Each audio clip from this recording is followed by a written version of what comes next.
আসসালামু আলাইকুম। রান্নার সুব্রতা চ্যানেল থেকে সবাইকে ধন্যবাদ। আজকে একটি মজার চিপস মাখা করে দেখাবো সবাইকে। প্রথমেই আমি ধনেপাতা, পেঁয়াজ কুচি, টমেটো কুচি, খেরাই কুচি, ক্যাপসিকাম ও কাঁচা ঝাল কুচি নিয়ে নেব।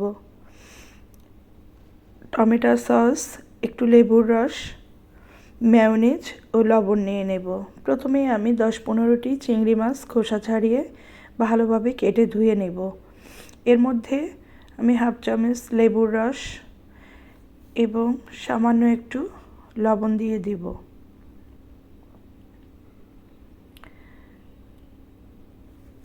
লবণটা দেওয়া হয়ে গেলে এরপরে আমি দিয়ে দিব শুকনো ঝালের গুঁড়া সামান্য পরিমাণে, আর সামান্য পরিমাণে গোলমরিচের গুঁড়ি। এরপরে একটি কড়াইতে তেল দিয়ে আমি যে চিংড়ি মাছের মধ্যে মশলাগুলো দিয়েছি ভালোভাবে মেখে আমি ডিপ ফ্রাই করে কড়াইতে ভেজে নেব। ডিপ ফ্রাই হয়ে গেলে আমি সামান্য পরিমাণে ক্যাপসিকাম ও কাঁচা ঝাল কুচি রেখেছি, সেটা দিয়ে ভেজে বাটিতে উঠিয়ে নেব। এরপরে আমি এর মধ্যে দিয়ে দিব কাঁচা ঝাল কুচি, পেঁয়াজ কুচি, খেরাই কুচি,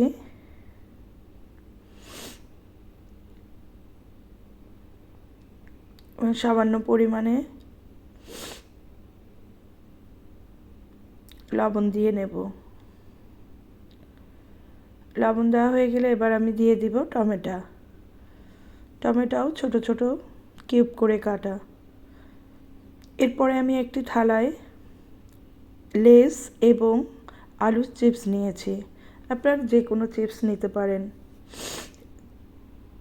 চিপস কিন্তু বাচ্চাদের জন্য অনেক ক্ষতিকর, এটা বড়দেরও অতিরিক্ত খাওয়া ঠিক নয়। তবে যদি মাঝে মাঝে খেতেই হয়, চিপস দিয়ে এরকম মাখা করে বাসায় আপনারা তৈরি করতে পারেন। আমি সব উপকরণগুলো একসাথে মিশিয়ে এবার চিপসের উপরে একে একে সমস্ত মশলাগুলো দিয়ে দেব। যতটা সম্ভব চেষ্টা করবেন বাচ্চাদেরকে চিপস না দেওয়ার। চিপসটা কিন্তু বাচ্চাদের জন্য ক্ষতিকর। এবার আমি টমেটো সস নিয়ে কিছুটা পরিমাণ টমেটো সস দিয়ে দেব, যতটুকু প্রয়োজন। যদি মনে করেন টমেটো সস বেশি খাবেন তাহলে বেশি দিবেন।